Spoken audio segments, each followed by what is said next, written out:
Good morning, everyone. We'll just give this a few seconds for people to come on in the room.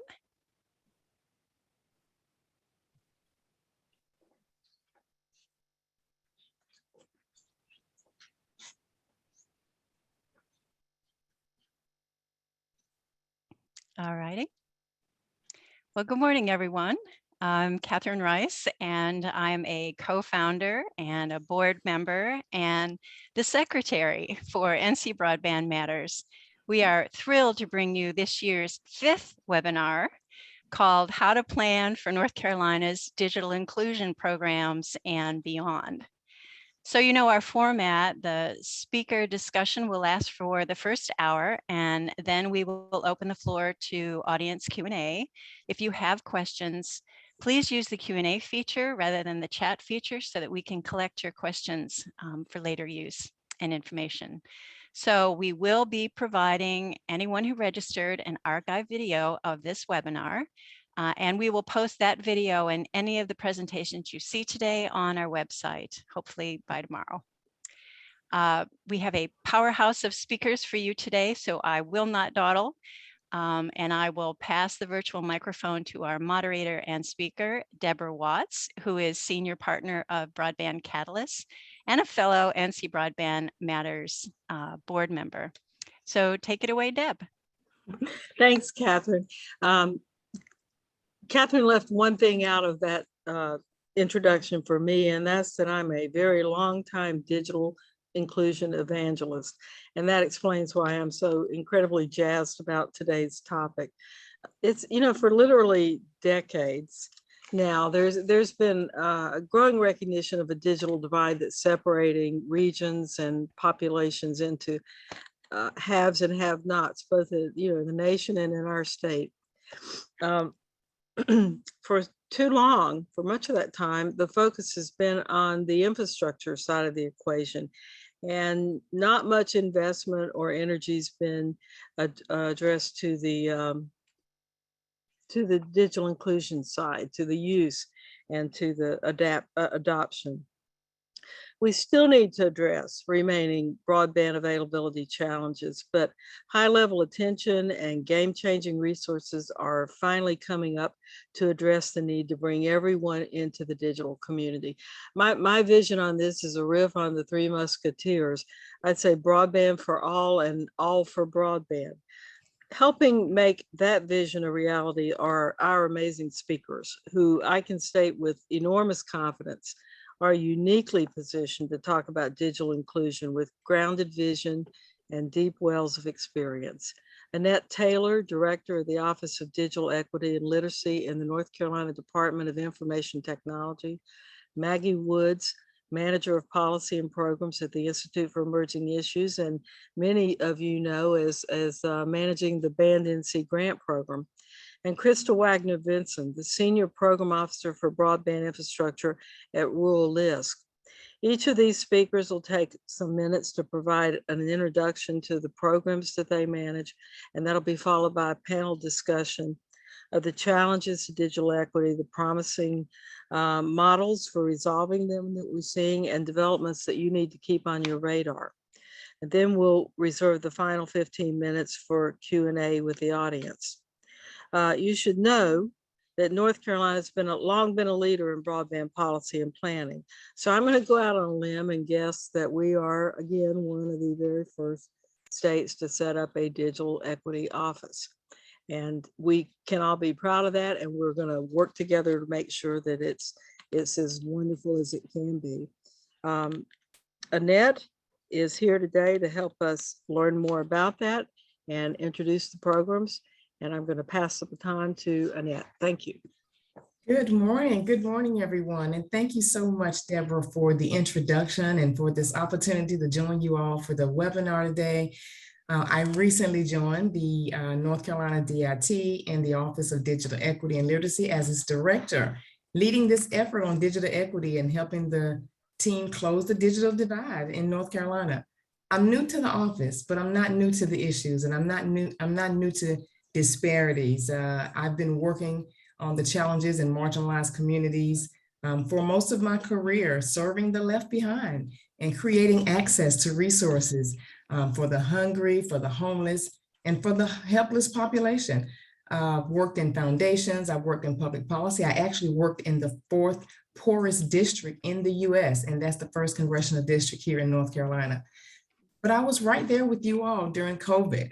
I'm living just like you all to tell the story of the countless children and families that suffered, from lack of access to technology, folks who were left behind due to lack of skills to even be able to utilize it effectively. So now that I'm here, I'm putting together a team to develop a statewide digital equity plan. And that is why this is very important. As you heard Deborah say, we've talked about infrastructure, broadband infrastructure is nothing new. People have been working across the state for a while now, trying to develop the right plan for their communities.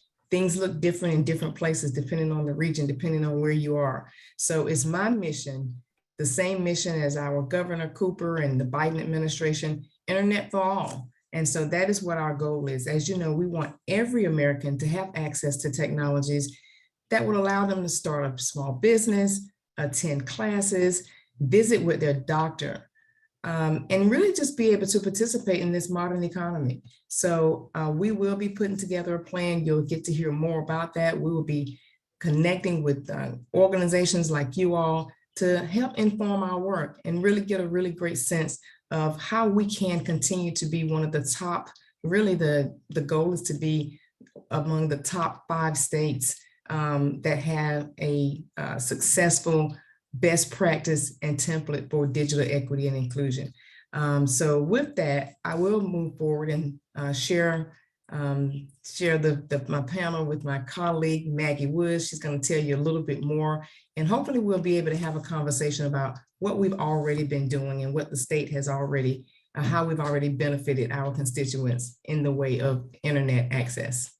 And so now let me introduce Maggie Woods, one of my colleagues. As I said, she's been at the forefront of digital inclusion planning. And so she'll share more about her work in a broad overview.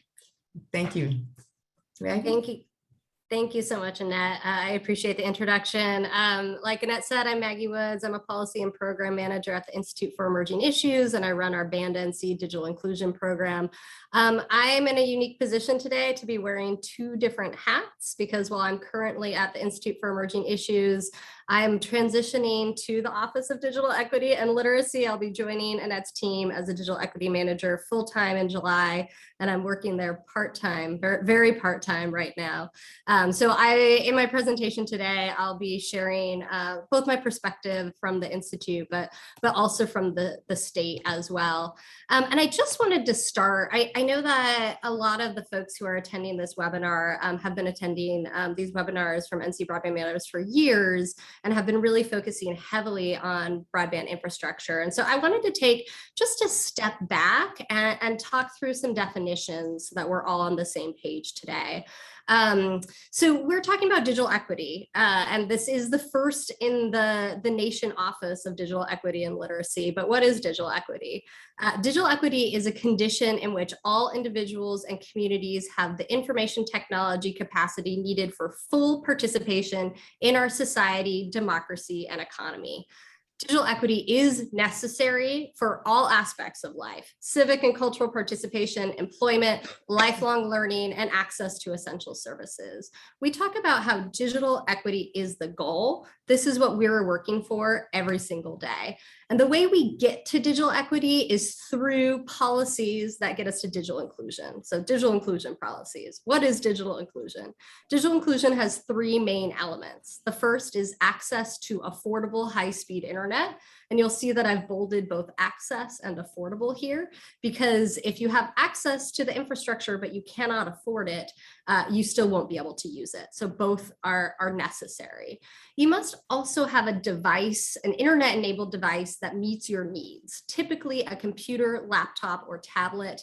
We typically don't mean a smartphone. It's really hard to do your homework on a smartphone. It's hard to do your work on a smartphone. Smartphones also have data limits often that can be very expensive if you go over. And then finally, you have to have the digital skills to use the internet and to use that device. We call this digital literacy. And I like to talk about digital literacy as a spectrum. So we often think about basic digital literacy. Can you turn on a computer? Can you get to your email? Can you do basic functions? That's absolutely very important. But in order to get a higher paying job, to move up on your career ladder, being able to increase your digital literacy, learn to code, learn to use databases, that's really how we see economic growth through digital inclusion. So I want to, now that we've kind of talked through some basic definitions, I just want to introduce who the Institute for Emerging Issues is and how we are involved in this work. So IEI is a public policy center based out of NC State University. We have a really big, bold mission, and that's to make North Carolina a more vibrant and economically competitive state for everyone. We've traditionally been a convening organization, so we're really good at bringing people from different backgrounds, different perspectives, different sides of the political aisle to wrestle with the big issues facing our state. We host large-scale conferences as well as regional listening sessions, community meetings, and really at our heart, we believe that the best solutions for community problems come from communities themselves. So while we may share best practices, what's working elsewhere in the state, we are always here to listen and to learn from all of you. So one of the signature programs out of IEI that I run is called Band NC, Building a New Digital Economy. And the goal of Band NC is to equip counties to meet needs and to build more digitally equitable communities. So remember, digital equity is always the goal. We're working to make North Carolina the first state in the nation where every single county has a digital inclusion plan or a digital equity plan. And what I mean by a digital inclusion plan, it's a community strategic plan that addresses the components of digital inclusion and outlines strategies to close the digital divide. And we'll talk more about this at a community level right now, and then in just a moment, we'll talk about what this could look like at a statewide level. I have to say I'm immensely proud of this map. We launched Band NC in June 2020, so just at the very peak of the pandemic. And at that time, only one county had a digital equity plan, and that was Charlotte-Mecklenburg. They've been leaders in this field for a really long time. I continue to learn from them every day. But since then, through our grant program and through technical assistance, we've helped support the development of 15 other digital inclusion plans. And some of these plans have been done on a county level, others have been done on a regional level. But you can see those plans and those counties highlighted in green. And we have a link, I'll put it in the chat and make sure that this is sent out afterwards, that has a link to all those digital inclusion plans that are completed. And then you'll see that yellow color indicates the plans that are currently in progress. So there's 28 plans currently in progress. We're working on adding a number of more plans. By this time next year, I think half the state will have been completed their plans or be in progress. And you'll see that most of Western, in fact, all of Western North Carolina is colored in that yellow or that green color. And part of this is because of a project that we've embarked on with principal investment from the Dogwood Health Trust to ensure that every one of their counties has a digital inclusion plan in place. We're partnering with all 5 councils of government to ensure that those plans are done well and involve community input. And so I'd be happy to share more in a discussion or afterwards. I'll make sure that you have my contact information as well. And if you represent one of those in progress counties and you want to be put in touch with the organizers, please reach out to me. Okay, so that's what we've been doing at IEI, really exciting stuff. I do want to kind of shift and put on my state hat right now and talk through where we are in terms of digital inclusion data in the state and where we want to get to. What are our metrics for success? I don't want to belabor this top statistic. I know that many of you know the challenges of broadband access data, but according to the FCC, 95.5% of North Carolinians have access to broadband internet. We have that in quotes. We know that that is not a true number. The state's goal is to make that number a true 98%. And we'll talk about how we'll get there in just a moment. Another 73% of households in North Carolina are adopting the internet or have a broadband internet subscription. And this might seem high, but it really depends on who you are, where you are in the state, what county you're in, what your income level is, and what race or minority group you come from. So we know that white households have the highest broadband adoption or subscription rates in the state, followed by Hispanic Latino households, Black, and the Native American households. The state is working to ensure that no matter who you are, 80% of the population is adopting the internet. And 100% of those households that have children, school-aged children, are adopting the internet. So how are we going to get here? Well, we have tremendous investment from the state. So the General Assembly passed the state budget this past fall and is providing almost $1 billion in support for broadband infrastructure, including $380 million for the Great Grant Program, which of course closed earlier this month. And my colleagues at the Broadband Infrastructure Office have been sorting through the 305 applications they received, which is just tremendous. But I want to make note of this historic landmark investment, $50 million for digital equity and literacy. This is a first ever that we've seen an investment in digital equity and literacy. And Annette and I and the team are really going to be teasing out how best to leverage those funds, but likely it'll come in 3 different areas. It'll be used to support outreach and engagement for the Affordable Connectivity Program. That's that federal program that reduces the cost of internet by $30 per month. It'll also be used to ensure that low-income households, low-income families have access to the devices that they need and know how to use them. And then finally, likely a large chunk of this $50 million will go directly to communities in the form of community capacity building grants to help communities develop and launch digital equity programming and digital literacy programming in their communities. This is why at IEI, I've been so focused on getting people to develop digital inclusion plans, to bring together a coalition, to have recommendations for how to close the digital divide in their community so they can leverage these kinds of funds. As you all probably also know, the Infrastructure Investment and Jobs Act, also known as the Infrastructure Act, provided a lot of funding for digital equity and broadband infrastructure. I do want to talk through the Digital Equity Act programming and what we know about them right now, because this is going to be essential to the jobs that this office will be able to do. And so the Digital Equity Act provides $2.75 billion and comes in 3 different forms. The first is in a state digital equity planning grant program that allows state entities to develop a statewide digital equity plan. So like at IEI, we've been working on county and regional wide digital equity plans. This is a statewide plan. The second is a state digital equity capacity building grant. Again, this is funds going to the state to then be able to implement that digital equity plan. So it's not a plan that just sits on a website somewhere or sits on a shelf. It is a plan that can be implemented. And then finally, the Digital Equity Competitive Grant Program. This will be open. It's run through NTIA, the National Telecommunications Information Association, and will be a competitive program that folks like you all who are joining may be able to apply for. These latter 2 grant programs, we don't have much information on yet. We'll likely find out more about a year or so from now. But about 10 days ago, we had the U.S. Secretary of Commerce in Durham announcing the information about the state digital equity planning grant program. We have 60 days as a state entity. So the Office of Digital Equity and Literacy will be the ones applying for that program. We have 60 days to apply for it. It is due July 12th. We expect to hear about funding mid-September to late September. And once the funds are received, we will have 1 year to develop a digital equity plan. And these digital equity plans are really meant to support the creation of community-centric solutions and provide resources to community organizations to help scale digital equity and digital literacy programs. I think the key here is community and collaboration.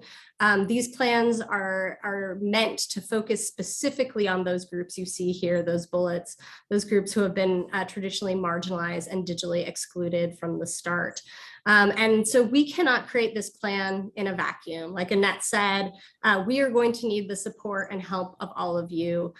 So a lot more to come on this. Think of this as the beginning of the conversation, but we will definitely be reaching out to you to help us think through how to best develop a plan that meets the needs across the state and has ownership of everyone, because the digital divide is not one person's problem, it's everyone's problem. So I'm going to leave it here for now. I'm really looking forward to continued discussion on this, but I'm so pleased to introduce Christa Wagner Vinson from rural LISC, who has tremendous experience with collaboration, both in the state as well as nationally. And I look forward to hearing from her and hearing her wisdom as we talk about how to close the digital divide in North Carolina. So Christa. Thank you so much, Maggie. What a kind introduction. It's really wonderful to be back with the NC Broadband Matters community, this time representing Rural LISC, the Local Initiative Support Corporation. I do have a couple of slides. I'm going to attempt to share my screen.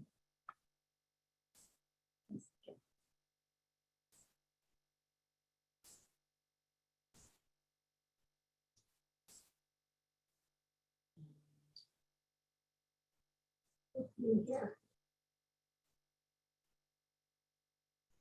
Okay, great. Very good. Just a little bit about LISC, the Local Initiative Support Corporation. For more than 25 years, LISC has been driving social and economic impact by investing in American communities as a trustworthy intermediary. And that means pooling public and private dollars to drive, in this case, broadband access and adoption for income insecure families. And we heard a lot of exciting detail about the tremendous opportunity in North Carolina to do that with resources that will flow through Annette and Maggie's office. For our part, Rural LISC, we are active in North Carolina with our programming, going all the way back to the start of the pandemic in early 2020. LISC helped the National Digital Inclusion Alliance define the concept of Digital Navigator. These are the trusted, cross-trained, community-based organization staff who advance the goal of digital equity and do the work of digital inclusion. Really exciting for LISC is the emphasis on application. So as we heard already, digital equity is defined as availability, as access, as adoption, and application really speaks to economic and workforce development, education, healthcare, public safety and emergency services, civic engagement, social connections. It's truly community development work. Digital inclusion with the goal of achieving digital equity is community development work. LISC has been doing this work with 40 partner organizations that now form our National Digital Equity Network. We have program partners in 20 states, including 4 in North Carolina, have cross-trained over 150 digital connectors or coaches. And in the last year alone, they've reached over 2,000 individuals and families. This work has to continue, and excitingly, there'll be resources to make that possible available from these new grant programs. Going back to this idea of application, while COVID influenced the immediate focus of what a digital navigator does for LISC and for many of the field builders that are doing this work, our partner organizations have increasingly integrated this work into their larger missions. So I think that's really important when we think about a workforce development organization who maybe didn't have a touch point of digital inclusion before, but is now thinking through, for somebody who's on a job development journey, do they have access to an appropriate device for building a resume, for moving away from paper-based applications and onto online-based applications, securing those jobs, and maybe even having the flexibility to work remotely, increasing income, reducing personal debt. What I just described is the type of story that's happened among Digital Navigator partners in the Rural LISC network all across the country. And I know these success stories can be North Carolina's success stories too. As a co-founder of NC Broadband Matters, I'm very aware that North Carolina stands out as a national leader in doing this work.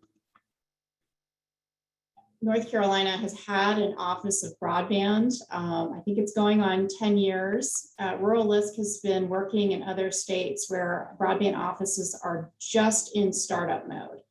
And the idea of knitting together what a broadband office might focus on in terms of infrastructure access with the adoption, inclusion, utilization activities, it is really, the important work. It's the goal behind these new federal funding sources. And North Carolina is in a very strong position to take a leadership role here. In order to do what, right? So from Rural LISC perspective, any digital inclusion, any digital infrastructure is meaningless without end users. So as I said, adoption and training are key. Rural LISC, for its part, is committed to programs that directly benefit and support rural communities.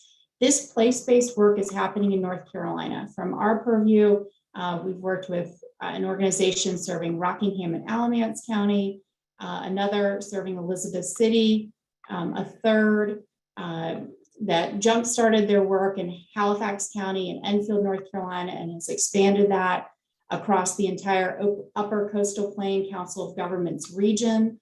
And lately, the Wilson Community Improvement Association has joined Rural LISC's portfolio of digital navigators who recognize that the infrastructure doesn't matter if there isn't adoption and training, there isn't an emphasis on utilization, and they're imagining the paths forward and very much inspiring their peers.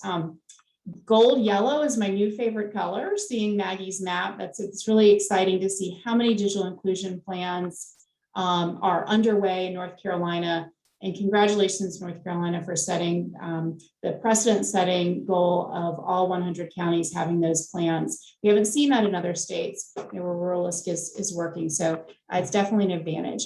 One other perspective that I want to bring is investing in local community organization capacity. Really important. So LISC is an intermediary. We invest in community-based nonprofits in order to extend their reach. That's what capacity building is. This is doing the important work that they do better, more sustainably over the long term. And our investments in select organizations and their leaders nurtures their engagement and expertise on broadband issues. It's been really exciting to see both sides of the value stream. Those organizations that have come to Rural LISC as Digital Navigator partners are stepping into the broadband planning role. One of my favorite stories comes from Perry County, Alabama, where our Digital Navigator leader went through our training, was able to support many community members with access, for example, seniors having access to tablets to complete telehealth appointments and the like. This leader found herself at school board meetings and town council meetings where consideration was being given to internet service providers who may be serving Perry County, Alabama. She found that she had a voice and a perspective to offer as far as what infrastructure solutions would best serve this county. That's important, right? It doesn't have to always originate from the infrastructure access side, the adoption and utilization leaders who are meeting community members from their place-based community organizations can be brought into the work of making these important infrastructure investment decisions, and vice versa. Infrastructure investment decisions that include those community-based organizations that have a reach into communities that haven't necessarily been participating with the internet, using internet-enabled technology, right? Have a lot of perspective to add in terms of what infrastructure solutions are going to be a great fit. So this is a moment for really integrated work. And that brings me to my third point. What LISC has seen a great deal of on the ground is how important it is to build public-private partnerships, broad-based stakeholder groups to advance digital equity. Technology solutions in rural America, we've seen this in North Carolina, we're seeing this all over the country, are as varied as the demographic itself. Rural America, urban America, right? These technology solutions are as varied as the places where this infrastructure is meant to serve. There's no one size fits all. And it's the effective, trustworthy partnerships that accelerate the great work getting done. So we have found that when state, local, and federal officials, together with ISPs, together with charitable donations and foundations, together with community-based organizations, all working together, that's critical for meaningful progress. And in North Carolina, I'm very encouraged and heartened by the idea that developing digital equity plans is a way to move economies forward. It's a way to move communities forward. It's a way to ensure more widely shared, robust prosperity in our state. So one tool that we've built that I want to tell you about, and I hope will be useful to you. This is a free, easy to access, ARC-based map. What you're seeing on the screen is an EBB enrollment map. So if you'll remember, EBB was the Temporary Emergency Broadband Benefit program enacted by the Congress in COVID, the height of the pandemic, offering a $50 discount per month on internet service. That benefit did go to ISPs, but was meant to serve households that otherwise couldn't afford the internet. In North Carolina, from Western North Carolina and the Bostic area to Central North Carolina and the Asheboro area to Eastern North Carolina and the Scotland Neck area, those statistics are called up here from the Rural LISC EBB snapshot map. Just an average of 10 to 20% of eligible households enrolled in the EBB program. We'll be releasing our affordable connectivity program map on a quarterly basis. The ACP map, enrollment map, is eminently forthcoming in the next week or so. I'll put the link to our website in the chat. Please use this as you're building your digital equity plans. This is a great tool to discover those pockets of opportunity where there's high eligibility for these important benefit programs and low adoption. So it's a tool meant to help digital navigators, digital inclusion practitioners, digital equity plans, no matter who is building them or implementing them, really identify opportunities to make more connections. So just a final concluding thought before I pass it back to Maggie and Annette. One of the things that we've learned over the last 24 months, it's really the human infrastructure that moves digital infrastructure forward. How fortunate we are in this moment with the state's eminent submission of their planning dollar funding request to do planning work over the next year. Let's make these broad-based, inclusive plans that really tap into the energy, know-how, passion, commitment, reach, right? Trust-based reach that community organizations have into North Carolina communities, integrate what they know and understand into the larger infrastructure plans, and we'll get this work done. With that, I'll pass it back to Maggie. Or Deb, I guess, because we're gonna have Q&A.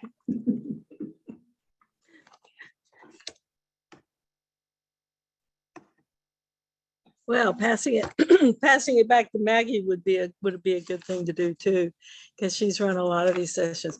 Boy, don't y'all think we are just amazingly lucky to have people with this level of experience, say, actively working on our part across North Carolina and across the country. I'm just so pleased to know these folks and to be part of it. And I want to throw out one shout for the map that Christa just put up. I'm working with a couple of counties in some other states and have been using that map with the EBB and the idea that ACP is coming to be able to help them drill down to the zip code level so they can really fine tune the planning for working on subsidies and getting that message out and identifying where the best partners, again, looking for local trusted people.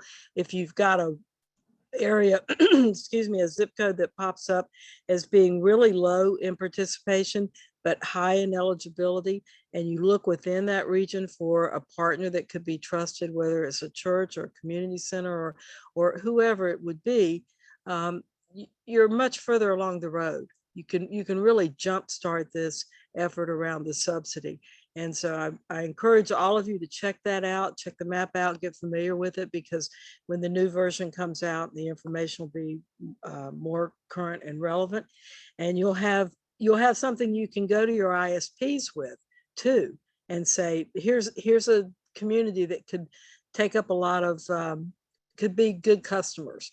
And you can help us work with them to get the subsidy information out to them. And a lot of the ISPs are actively working in that arena. So it doesn't have to all be nonprofits. We can pull in partners of every stripe. I'm going to start the discussion now. This is a panel discussion. I'm going to start, I'll throw a few questions out to the group, but I'm also wanting to leave the door open to the group to ask each other questions or to raise points. So this is very informal, and we're just gonna, and everybody was so efficient with their use of time that we've got lots of time to cover lots of subjects. And I encourage all of you in the audience to ask questions, make comments in the chat, and we'll have time at the end to, I think, to cover whatever comes across the door there. I'm going to start out by, I mean, you've touched on it. Different ones of you have mentioned different words, different ideas that are important to moving it forward. But can we have a roundtable discussion on what do you see as the critical success factors? What do the more successful efforts you've been engaged with, what do they have in common? So you can, we can help all of us learn what to look for and what to nurture when we're getting our own initiatives going. Anybody can jump in. Everybody's nodding their head. You all know a critical success factor or two. So just throw some out there. Christa? I can start. Yeah. Okay, so what I would say, and this is the perspective of supporting, now 15 digital inclusion plans, and we're really trying to analyze what it does make a successful plan. We're coming out with a report this summer, but the answer, of course, is that it depends. But so often it depends. It's all about finding the right person in the county or in the region who understands that this is an issue and wants to really move it forward. And so having that local champion is imperative to get something off the ground, and is something that we will need to work on from a state level, is finding those champions around the state. We've also found a real success in partnering with regional councils of government.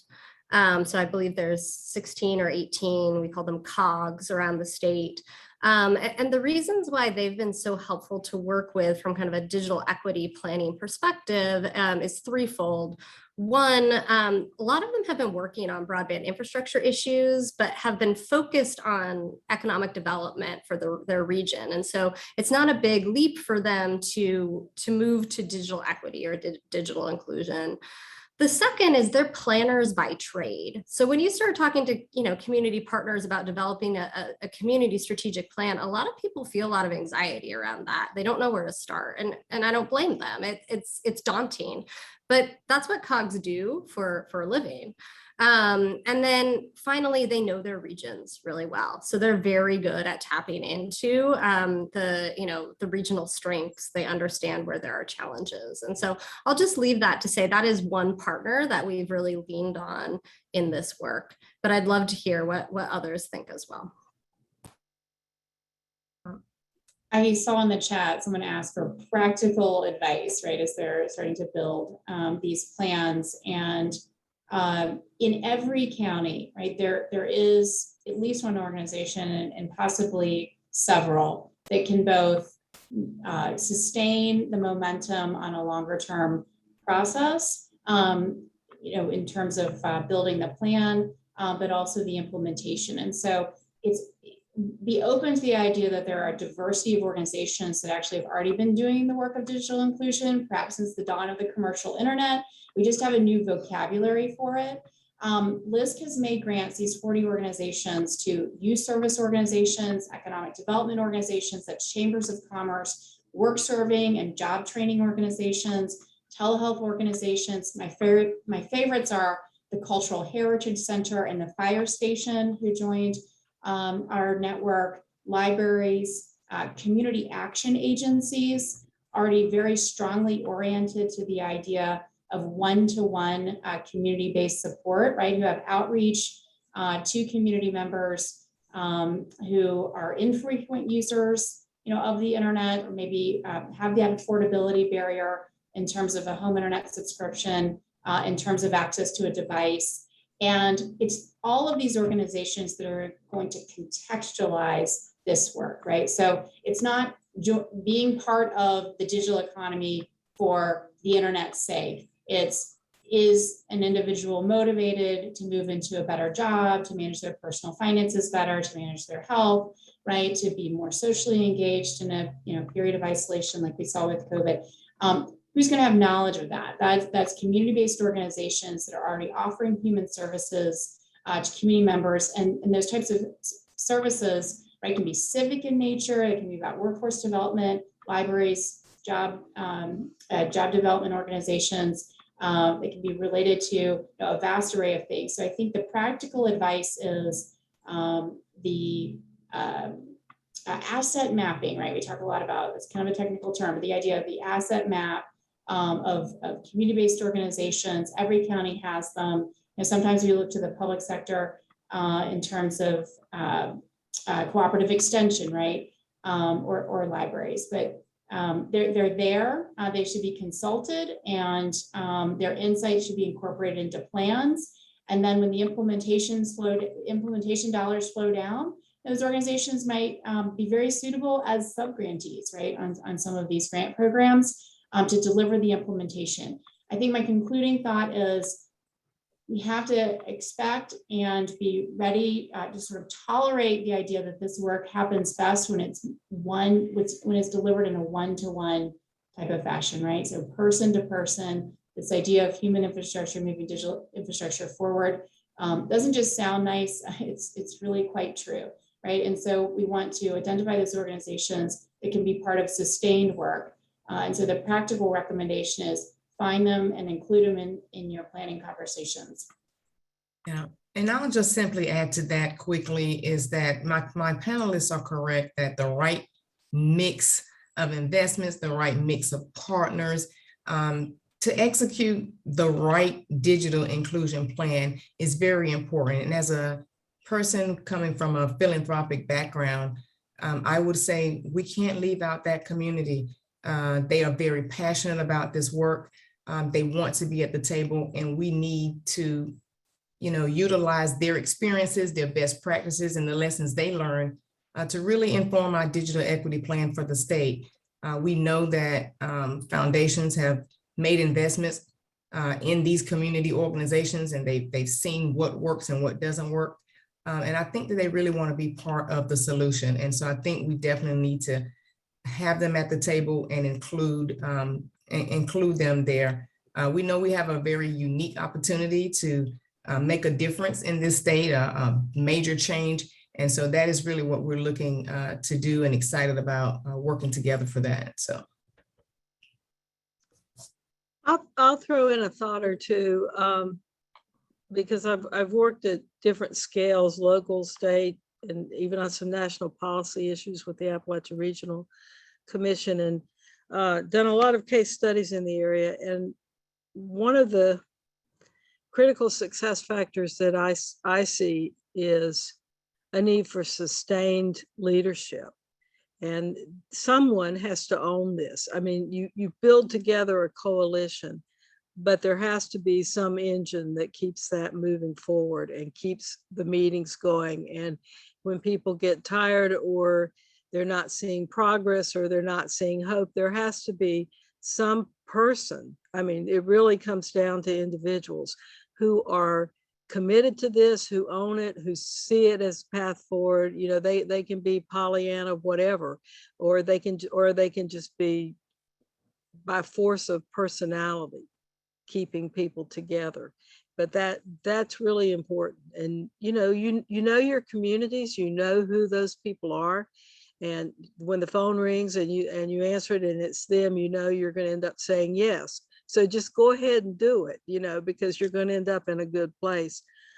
So that's worth giving a lot of thought to. And if you don't want to be that leader, then, you know, recruit someone who can, who's got the time. And I would say the importance of nonprofits, you know, however you define them in your community.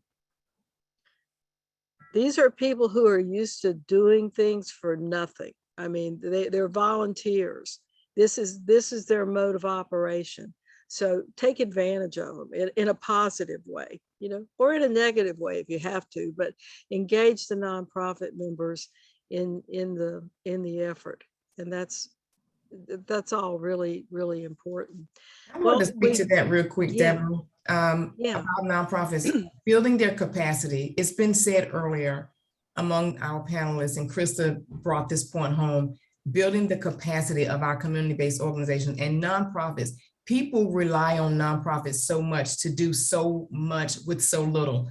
We don't want that to be the case. That's why we want to be sure that nonprofits are paying attention to these opportunities for these investments. And so we want to do that, as well as, and then just wrapping up that, finding champions. You talked about, and people are talking about in the chat about extreme ownership.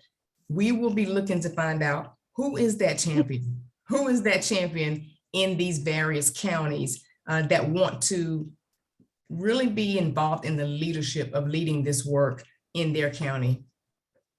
And I just wanted to note, Deb, one more thing. I think you're right about the sustained ownership. Someone or some entity needs to own this. But I'd also argue one entity can't do everything. And so that's why having coalitions, and what Annette said and what Christa said, and Deborah, what you added to, of having coalitions that, you know, the library system is focused on this element of the plan, and they know where to go to get resources, they know how to implement that. And the school system, and I know we've had some questions in the chat about engaging higher ed, the school system, the community colleges are working on this element, the churches are doing ACP outreach. And so there needs to be ownership by an organization or a person, but that person cannot do it alone. Yeah, absolutely. Can I offer two anecdotes? Stories sometimes have stickiness. So a favorite from Northeast Alabama, where it's the Chamber of Commerce that became our Digital Navigator partner, which, you know, is a little bit unusual, right? We had found a lot of community action agencies that already knew how to do the work, but the Chamber was interested actually in the coalition building, right? So yes, the direct service was important, but the coalition building was the sort of superior value. And the report out from their grant was so powerful. She said, we realized K-12 was doing this piece, workforce development was doing that piece, post-secondary was doing this piece, the two-year schools, and I think they have a couple of four-year schools in the area, right? The electric membership cooperative that had recently become internet service provider was doing that piece. And she said, we finally all got in a room together and realized we all added it up, right, to a whole that was greater than the sum of its parts. Her direct quote was, we realized that we could summit the mountain because we were already climbing it together, right? So that's really powerful for a chamber to step into that role. My background is in economic development. I love to see economic development really leaning in to community development, and broadband and digital equity is a powerful way to do that. A second anecdote from North Carolina, just the idea about whose participation can be marshaled when one organization kind of stands out, put some points on the board, you know, offers an example. And that's NC 100 serving Alamance and Rockingham County.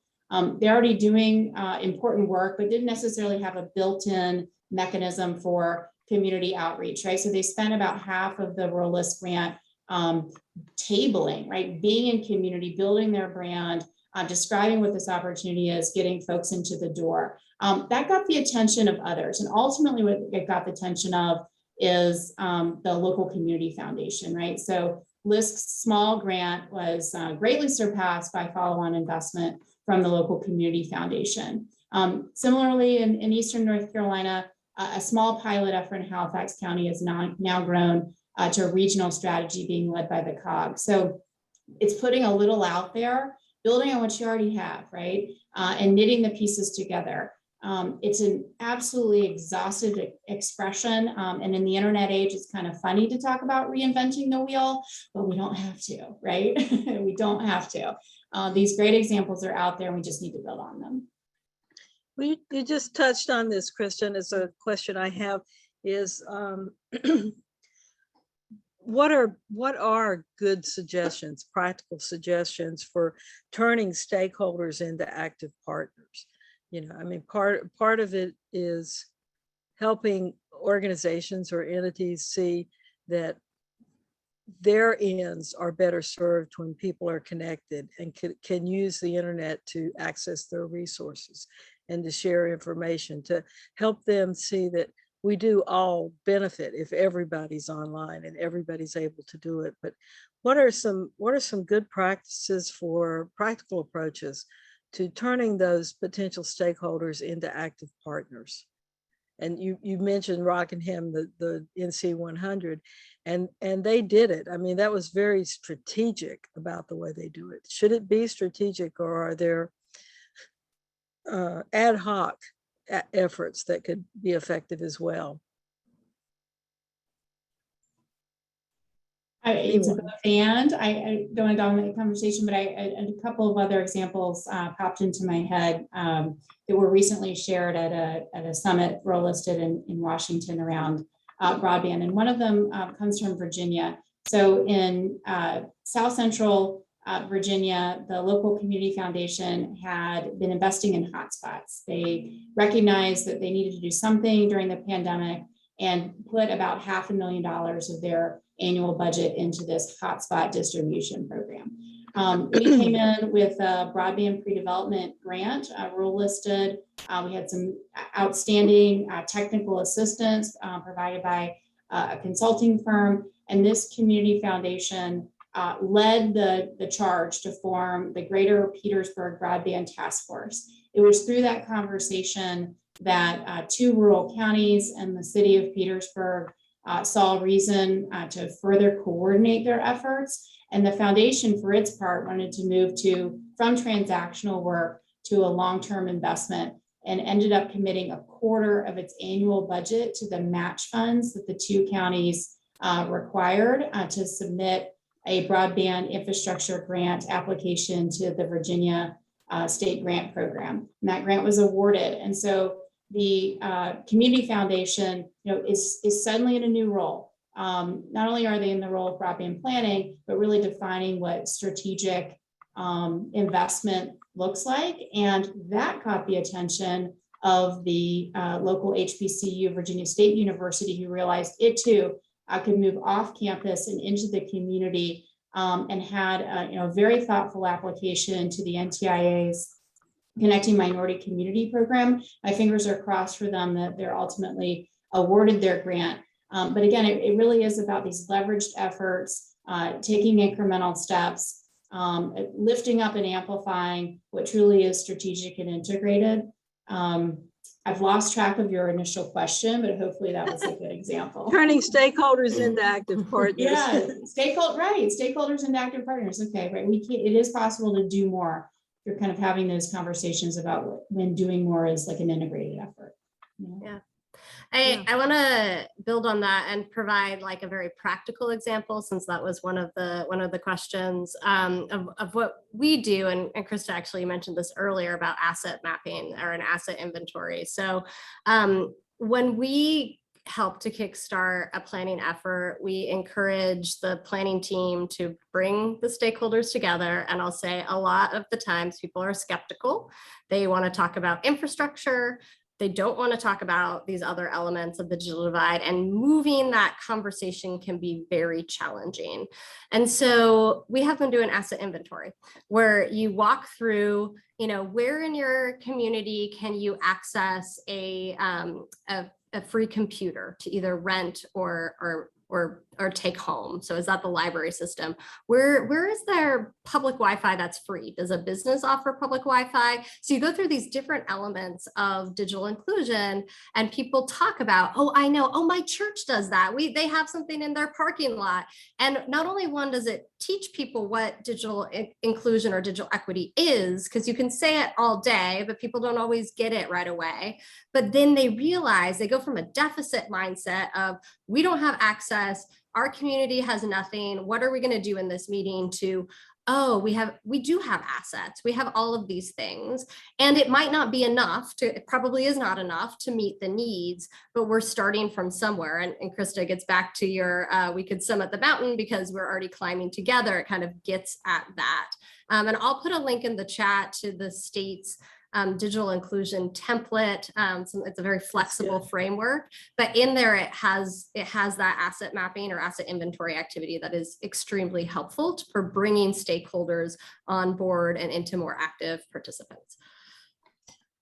It's interesting you bring that up, because I was thinking about asset mapping, and you always need to do that. You need to identify where the assets are, where can you get public access, where is there free Wi-Fi, where can you rent or check out devices. But I kind of like looking at that from two angles, and that's where are the physical assets that we just mentioned, but then do a map of where are the intangible, not the intangible, but the human assets. You know, who are the people, who are the organizations that you can identify from the beginning who might play a role in delivering Wi-Fi, who might be able to provide technical assistance, who could, with some minor upskilling or capacity building internally, suddenly be able to offer digital literacy training. You know, I mean, be thinking if in a forward frame, what would our community look like, and who are the likely suspects for delivering these different types of services.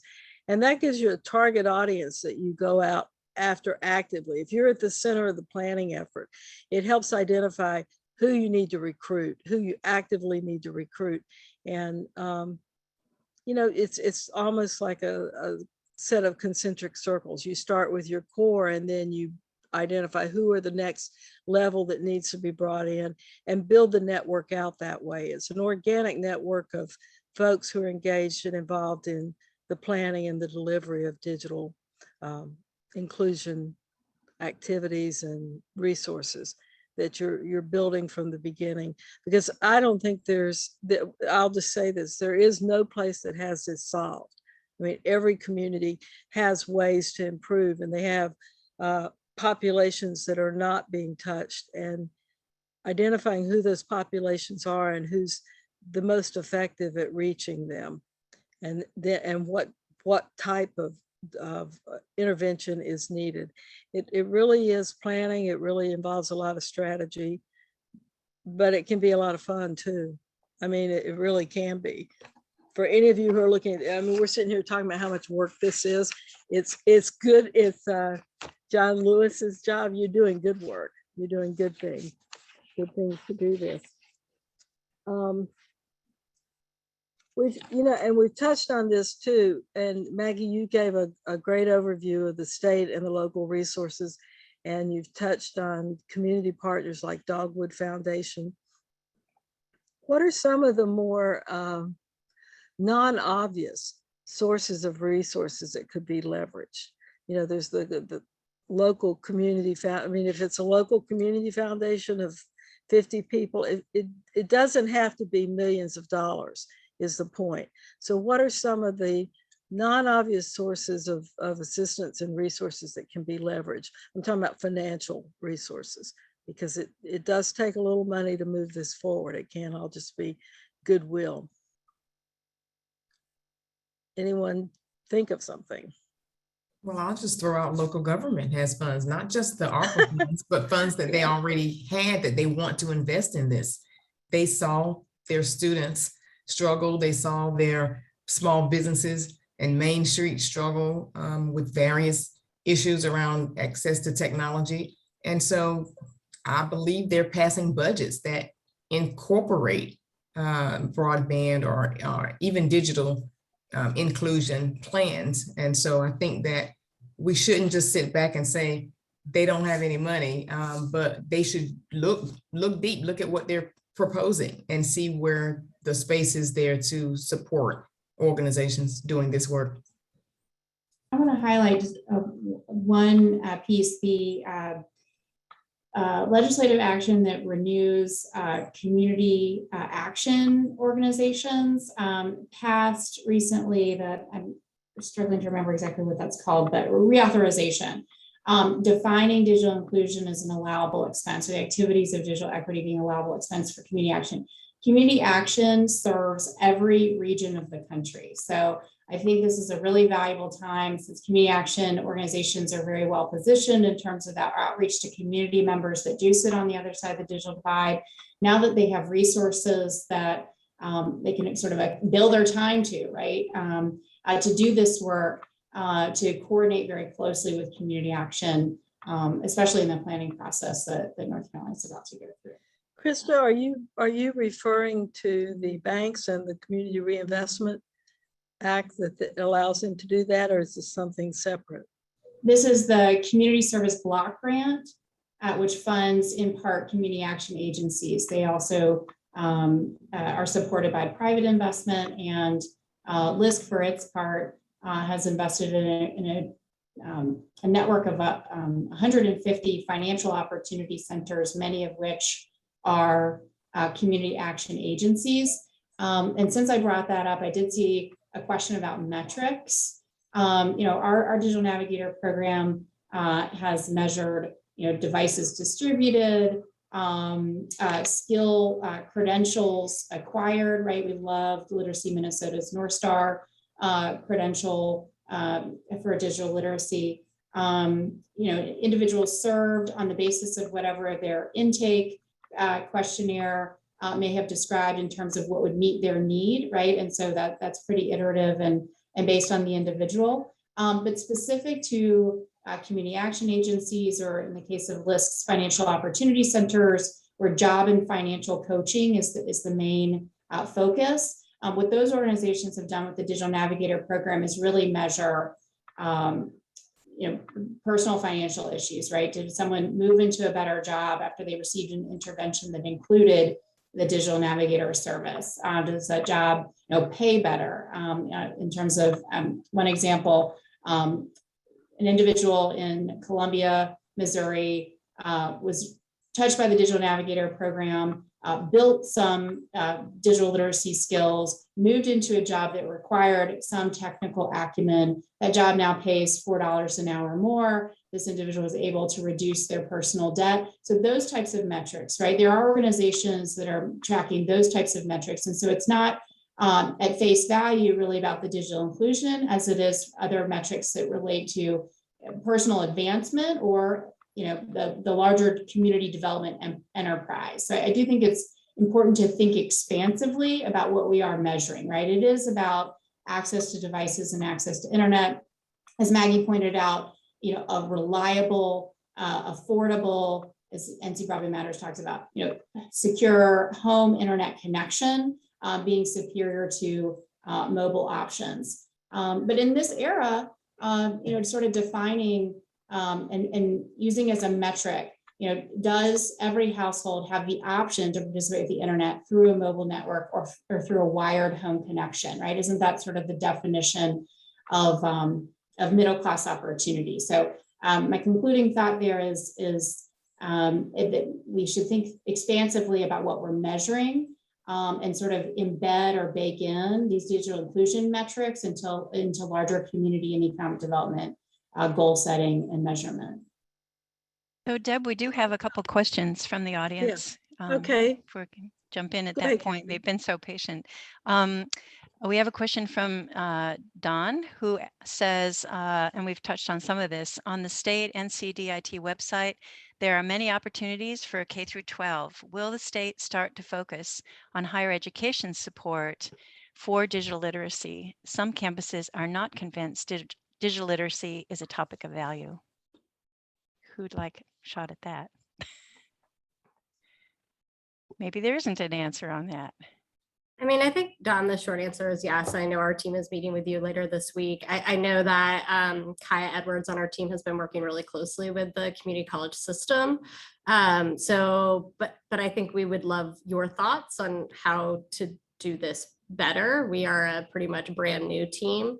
I see Annette nodding her head. So Annette, if you have anything more to answer, but we'd love to learn from you and to work with you on it.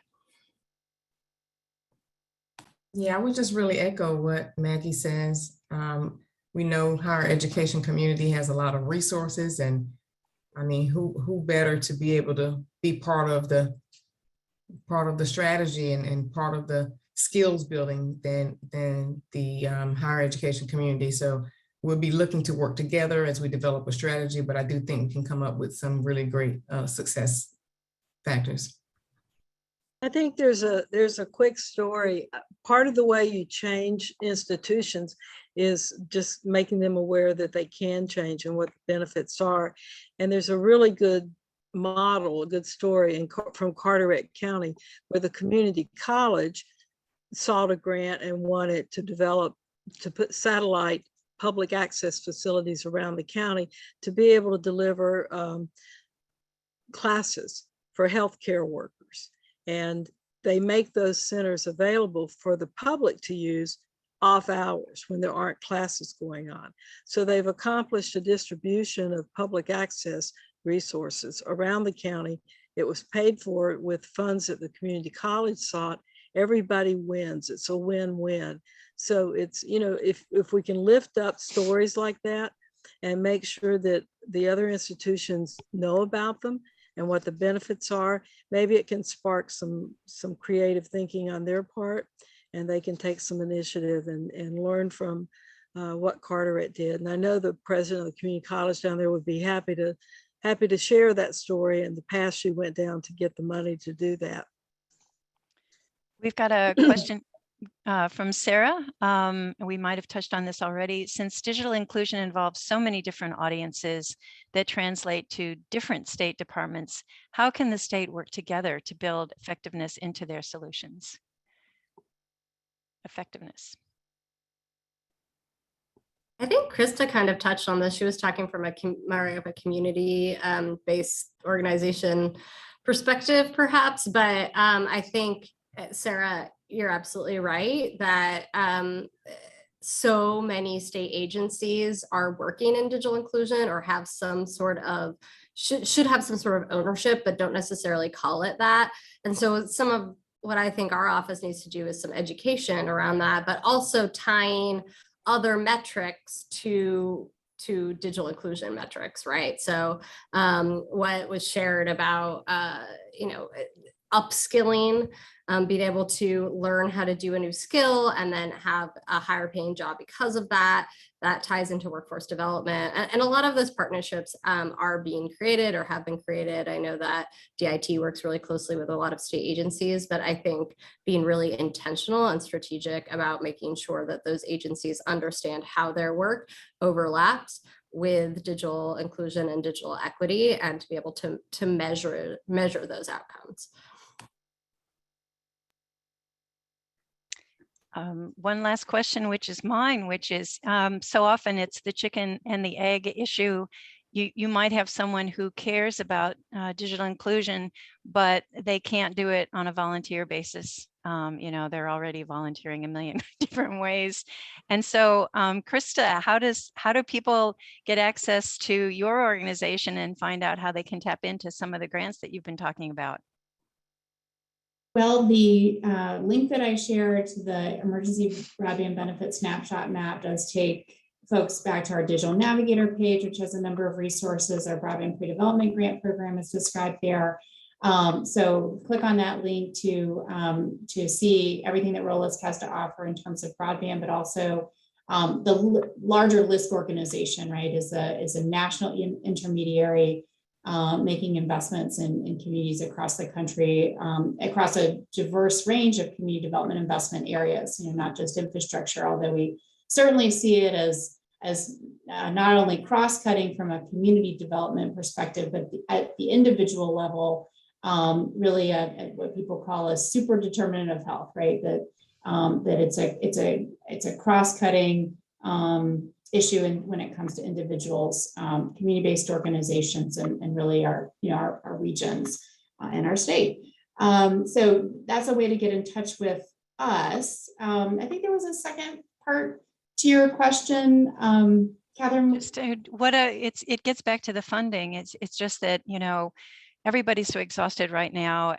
There's a lot of volunteer efforts going on, and it would help just to find some funding to help pay for someone's work. So I naturally thought of your organization, but there probably are others, and we've talked about some, but can't say it enough, right? Right. Well, where our philanthropic reach doesn't extend, I think we did talk a lot about community foundations in North Carolina that might want to leverage their resources, not just their resources, but confer status on processes. There was some discussion in the chat about certain important stakeholders not necessarily seeing value or a role. Let's find those champions that can articulate what the value and role is. Sometimes that matters more than the money. We actually hear that a lot from rural LISC grantees. It's often it's not really the money, sure, the money helps, but it's not just the money, right? It's the putting the spotlight on the opportunity, building the capacity, helping strengthen the voice of the stakeholder within a larger stakeholder process. And yes, we're tired, but this is it, right? The once in a generation, the century defining investment, the finally catching up to the rest of the world to ensure the United States and frankly, North Carolina's competitiveness in the global economy. So we should dig deep and reach out, right? And it does take some resources, but it won't just be our sweat equity, right, that gets this done, because the planning process that we're investing in now is going to have significant follow-on implementation dollars that Annette and Maggie talked about. So this is a good time to put your hand up and say, I'm in, write me into the plan, right? Because then there will be resources to fund that important implementation work and not depend on volunteer time. Those were great closing comments, Christa. Thank you. Sure. Thank you. I think we are at the bottom of the hour or close to. So I just want to thank all of you for this extraordinary conversation, which is the very beginning of the conversation, as we all know, and being a part of really completely historical moment. I want to remind the audience that anybody who has registered for the webinar will be sent, likely by the end of the day, a copy of this webinar, an archive copy. We will be posting that on our website, nchartsgigabit.com, along with any of the presentations here. And turn your attention to our website. We've got lots of other good webinars, including Why Broadband Matters to Farmers, which we just had last month, actually in March, and Why Upstream Still Matters, which is an important part of the conversation about making sure that everybody is connected, but connected the right way. With that, I want to thank Deb. I want to thank all of our speakers. And Deb, would you like the final goodbye? Well, I'm going to shout out to Maggie, who mentioned she's got a report coming out this summer on what they've learned from Band NC. So I didn't know about that, and I'm going to look forward to reading that. And the key words I heard in this were partnerships and the value of trust and the importance of customizing the solution to your local situation. So if you just go home and think about those three terms and think about some of the other things you've learned, I think it'll give you a good place to start. Thank you all for coming, and we'll just be continuing this conversation throughout the coming months, because it is a very, very dynamic situation, and it's about time, isn't it? I mean, it's about time we did something about this, and now we can. Thank you all, and goodbye. Thank you. Goodbye, everybody.